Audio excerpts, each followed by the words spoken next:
On today's episode of Anime Afterthought, Black Clover episode 130, The New Magic Knight Captain Conference. Oh, I gotta question that title. Is it just we're getting a new conference? Or are we actually getting a new Magic Knight Captain? I don't know. Nobody knows, and that's the exciting part. This is our first forte into the anime-only, yet still canon, arc being led by Tabata himself, which is actually a brilliant move. Now, I assume Slash was kind of spoiled to the fact that there is a 6-month time skip. When Laura Pichka brought it up, it kind of made sense. We're gonna have to get super strong, super quick, and as South Park would put it, it's time for a montage. I mean, I knew we were gonna get some kind of time skip, but for right now, being so close, anime to manga, it's brilliant. He skips it, yet in the anime, they animate it. It's genius. Now, we are losing out on the initial shock. I'm assuming as a manga reader, you were like going from, the end of episode 129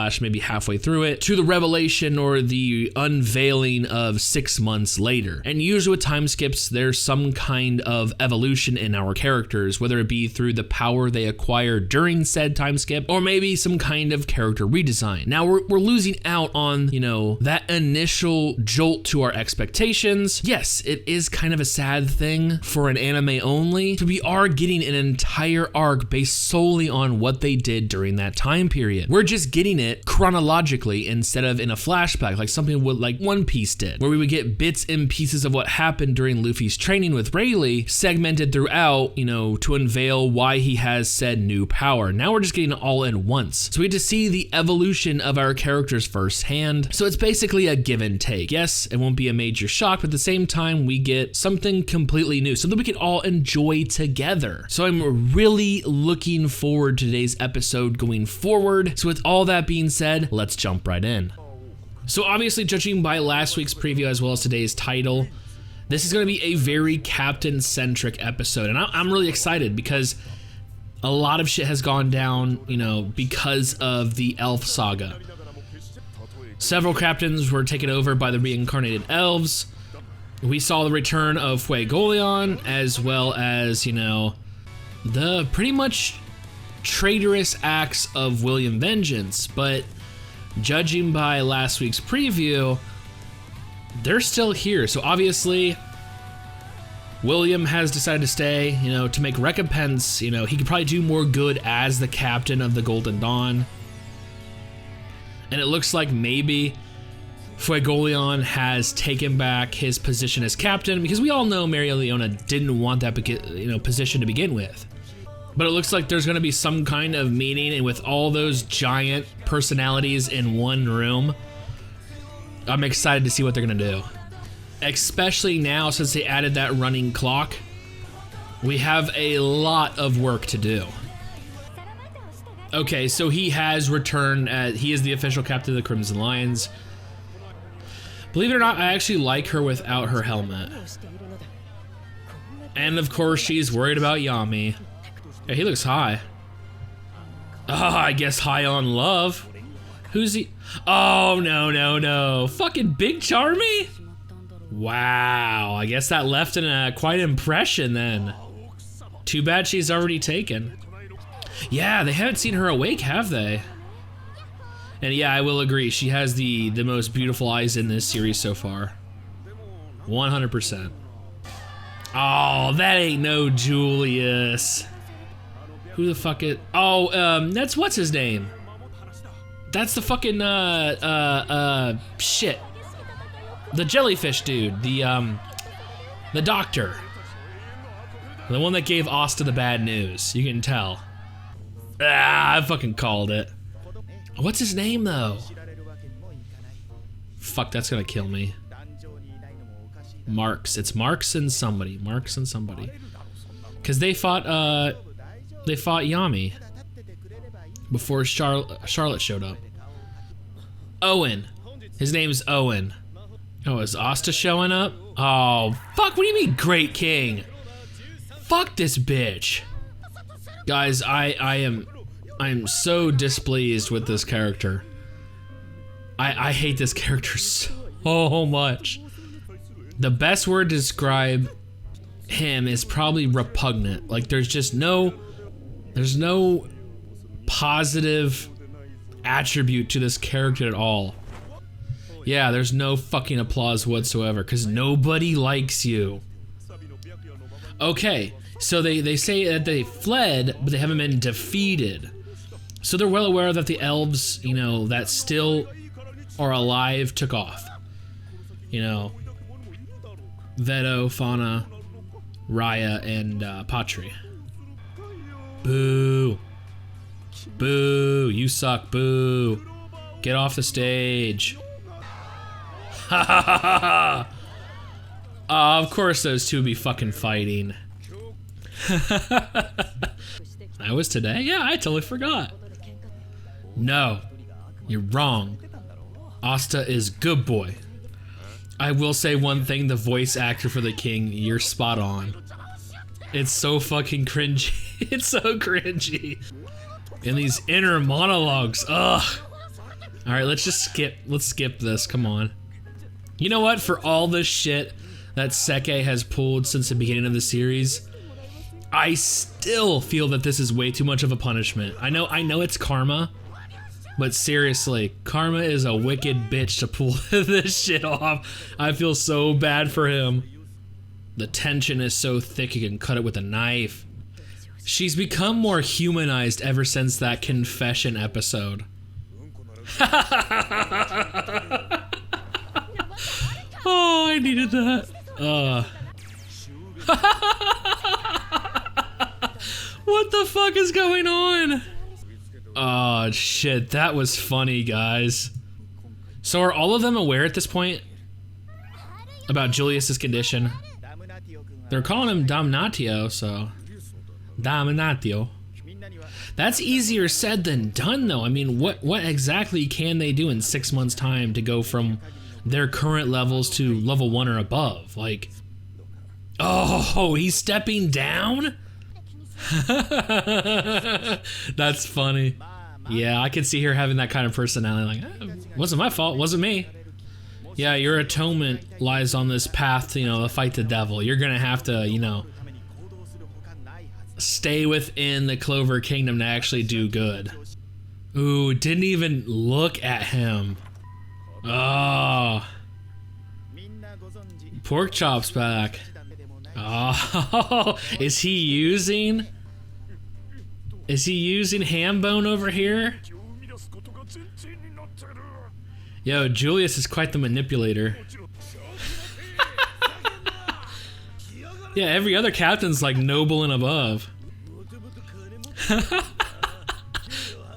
Oh god, they're gonna try to win back their money. $1,000 says they fucking lose. Is it loincloth time? I fucking knew it. I knew it. Oh, at least he's not running away from what he did. He's facing it head on. Ah, shit, that was it?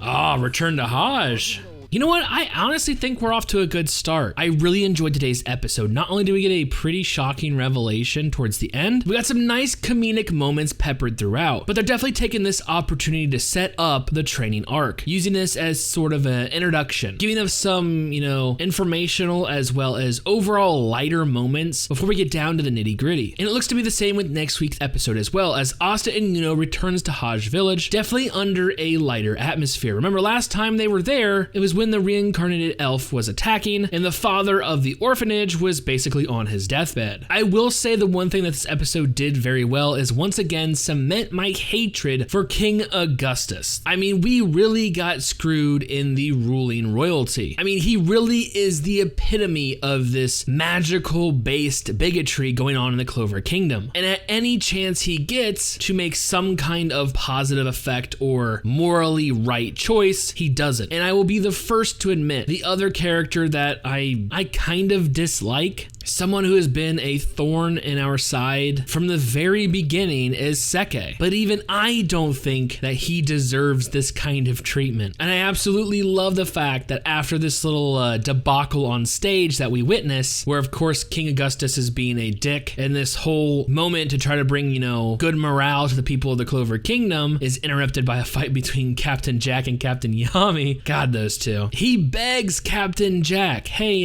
can you call me back to your superior ranks. Captain Jack's like, who the fuck are you? Are you talking to me? And you feel so bad. He goes from Jack's whipping boy to the king's whipping boy. And obviously we as an audience and even Seke as a character knows which is better. He'd rather get severed by Jack the Ripper than even be in the presence of this vile individual who has, seemingly the most power in the kingdom. Well, you know what? At least he's very easily manipulated, or at least we think. I mean, he might do it, but his inner monologues are fucking cringy as shit. Okay, so enough about the kings. Let's get down to the meeting. First and foremost, now we know that Fuegoleon has officially returned to his position as captain, leading us to wonder, where is Mereoleona? Because if we're going to train, especially for the Crimson Lions, we're gonna need the lioness. Hopefully she hasn't wandered off to a grand magic region all by herself, because we're definitely gonna need that heavy hitter when it comes to this devilish battle. One of the major curiosities I was still pondering when going into this meeting was William Vengeance. Obviously he's on stage and he's there in the meeting, and he has a lot of atonement to work towards. And I actually did see him, renouncing his title as captain coming. It made sense. But on the other hand, it doesn't. This captain position is where you can do most good. Not only that, as the other captains are beginning to stand up, proclaiming they too must, relinquish their rights as captain, Julius brings up the point of, you know what, if I have to charge you, I have to charge every other Magic Knight, which is basically the entirety of the Golden Dawn, plus a slew of other characters. And then who would defend the Clover Kingdom? No. Your positions of captains have afforded you not only,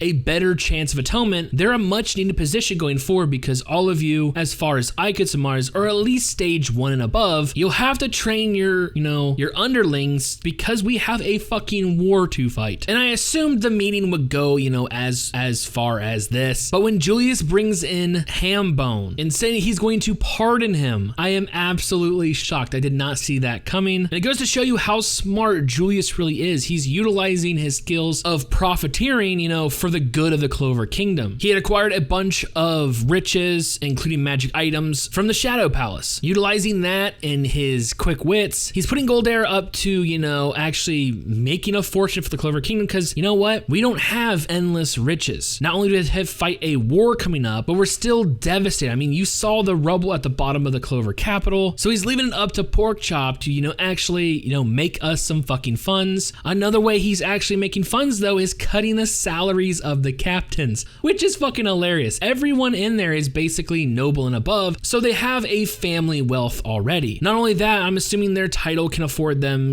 hey, I need this, this, and this. Oh, you're nobility, whatever, you're good. But two individuals seem completely against this, which is Yami and Jack. Obviously, two captains must be living paycheck to paycheck because they disagree with this adamantly. But of course, there's no talking to the Wizard King, even though right now he's in the body of a teenager. And of course, they soon take the opportunity to corner the emotionally distraught William Vengeance, who's probably preoccupied with trying to, atone for his misdeeds to try to take his salary.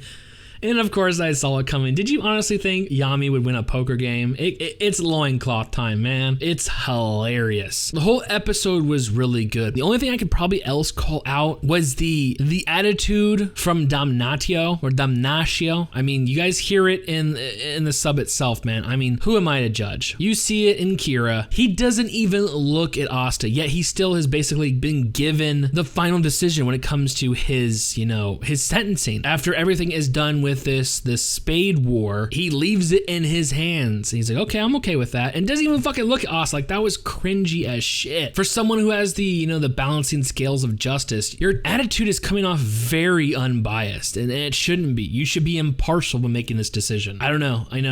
Asta's gonna have to pull off some amazing feats in the upcoming saga, because quite literally, there are lives on the line. And that does it. I mean, that was, like I said, it wasn't a bad episode. We had some good comedic moments, especially like Yami and Jack ripping on Charlotte for either taking a dump or a piss. Rill's infatuation with Big Charmy. I mean, seriously, that's hilarious. She's a taken woman. I'm sorry. She has already found her meat prince. And I dare you to ship Yuno with anyone else besides Charmy. I dare you. But lo and behold, there we have it. That is the first episode, our introduction into this training arc. And I gotta say, I'm excited about next week's. I absolutely love Hajj Village. And once again, we get to see the glorious Sister Lily in action. So with all that being said, I cannot wait for future episodes.